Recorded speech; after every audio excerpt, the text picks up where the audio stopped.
नमस्कार, आवाज इंडिया देखने वाले दर्शकों का स्वागत है। अंतर्राष्ट्रीय स्तर पर जल्द ही लॉर्ड बुद्धा बैंक की गतिविधियां तेज होती दिखाई दे सकती हैं। इस बैंक की स्थापना करने वाले उद्योगपति भगवान गवई से आवाज इंडिया की टीम ने एक्सक्लूसिव बातचीत की।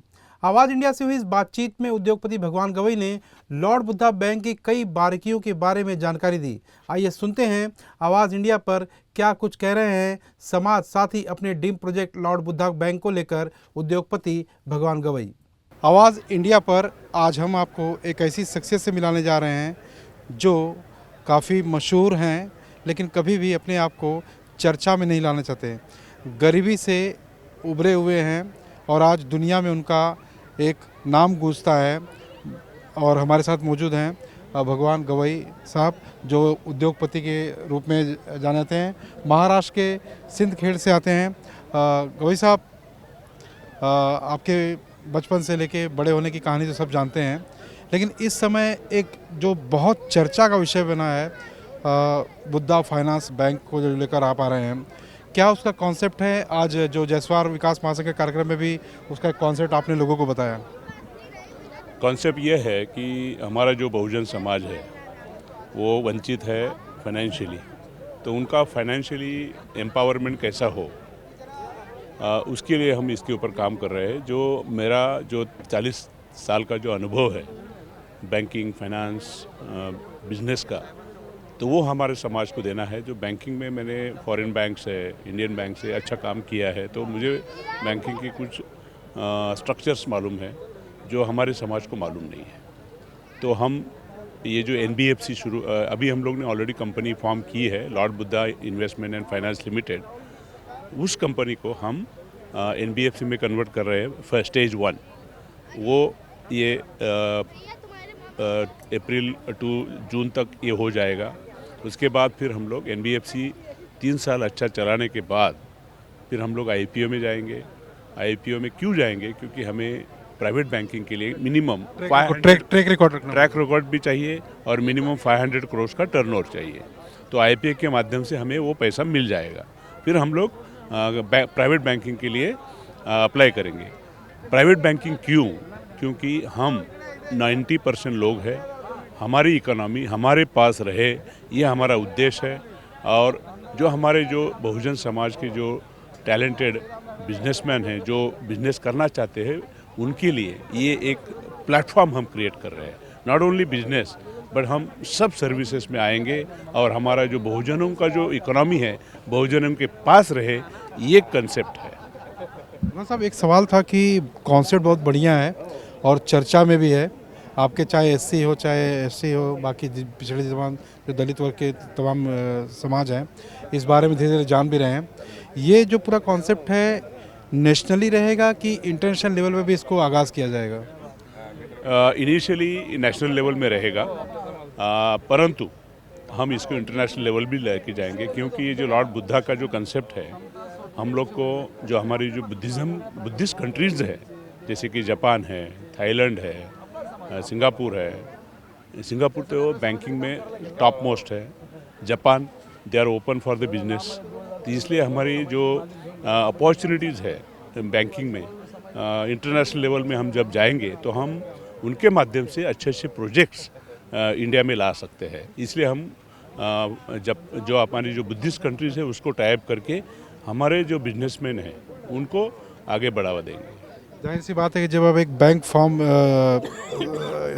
लॉन्च करेंगे तो उसमें एम्प्लॉयज़ की भी ज़रूरत पड़ेगी।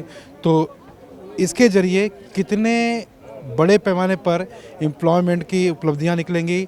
और दलित वर्ग की बात करें, चाहे SC वर्ग, चाहे ST की बात करें, कितने लोगों को जॉब मुहैया हो सकती है इस सेक्टर में?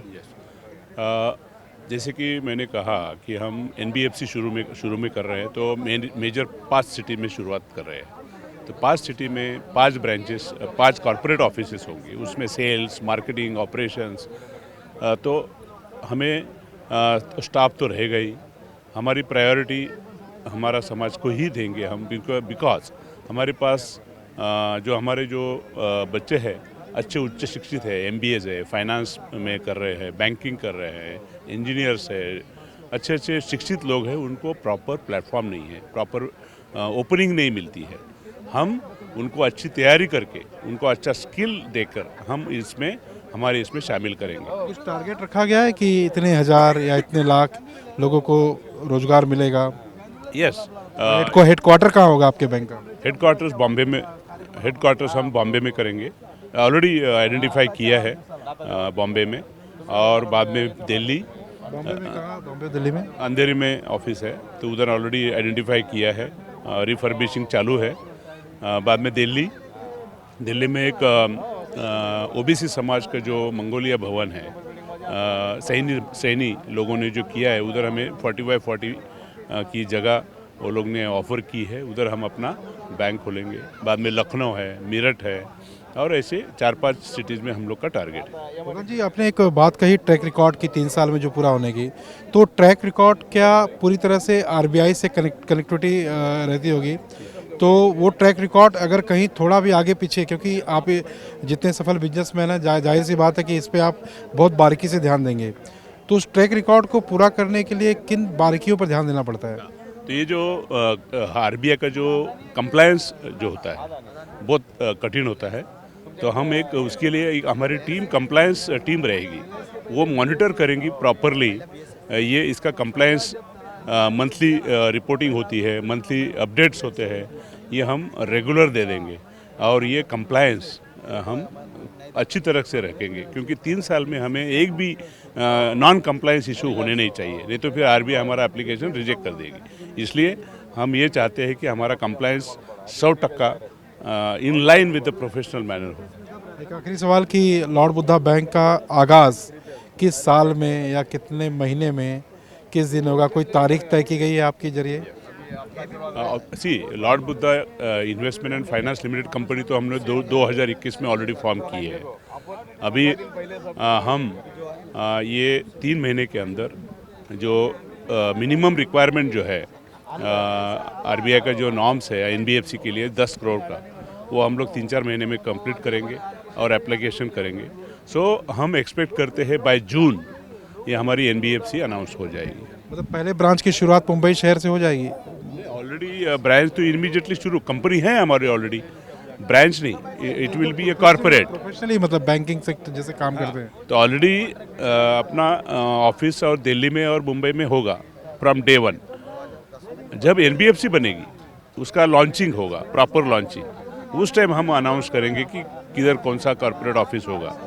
एक सवाल मैं वापस से पूछ रहा हूँ, कुछ ऐसा टारगेट रखा है क्या कितने लोगों को, जैसे जैसे ब्रांचेस आपके बढ़ेंगे, कितने लोगों को मतलब अपने आपके समाज के लोगों को जॉब मिल सकता है? हाँ, तो एटलीस्ट एक ब्रांच, एक जो कॉर्पोरेट होगा, एक कॉर्पोरेट ऑफिस में मिनिमम 100 लोग तो रहेंगे, क्योंकि उसमें हर डिपार्टमेंट रहेगा। हर एक डिपार्टमेंट में 5-5, 6-6 लोग रहते हैं, ऐसे 10-15 डिपार्टमेंट होते हैं बैंक में, तो वो हमें मिनिमम 100 लोग तो रहेंगे। और हम लोग चाहते हैं कि ये बैंक पेपरलेस बैंक बने, और एआई कंप्लायंस पूरा टोटली सिस्टम आईटी कंप्लायंस होगा ये। तो इसलिए ये जो आप बोल रहे हैं ना, जो नॉन कंप्लायंस इशू, उसके ऊपर हम ओवर पावर कर सकें, क्योंकि जब हम सिस्टम यूज़ करेंगे तो उसमें मिस्टेक होने का चांसेस बहुत कम होता है। तो साहब, हमने आपके बारे में थोड़ा बहुत जो पढ़ा है, जो जानता हूँ मैं, मैं ऐसा कह सकता हूँ कि भगवान गवई साहब का ये उनके लाइफ का, उनके जीवन का सबसे बड़ा ड्रीम प्रोजेक्ट है? यस, ये मेरा अकेले का नहीं, ये बहुजन समाज का ड्रीम है, बिकॉज बहुजन समाज ये फाइनेंशियल जो इंक्लूजन है उसके लिए वंचित है, उनको दरवाजे खोले नहीं जाते। तो ये मेरा अकेले का नहीं है, ये बहुजन समाज का ड्रीम है, और वो हम साथ मिलकर कंप्लीट करना चाहते हैं। साल पहले इसकी शुरुआत हुई थी, मतलब कि ये आइडिया वगैरह? ये आइडिया तो मैं जब दुबई में था तब से शुरुआत की है, तो बट अभी मैं लास्ट 2-3 साल से इधर हूँ, तो इसके ऊपर अभी फोकस कर रहा हूँ। ये थे उद्योगपति भगवान गवई साहब, और आवाज़ इंडिया की पूरी टीम से उनको शुभेच्छा है कि उनका जो एक ड्रीम प्रोजेक्ट है वंचित बहुजन समाज का, वो पूरी तरह से सफल हो। हमारे साथ बातचीत कर रहे थे, उन्होंने अपने पूरे प्रोजेक्ट लॉर्ड बुद्धा जो बैंक है उसके बारे में जो जानकारी शेयर की, उसके लिए हम उनका धन्यवाद अदा करते हैं। कैमरामैन सुरेश पासी के साथ सर्वेश तिवारी, आवाज़ इंडिया, मुंबई।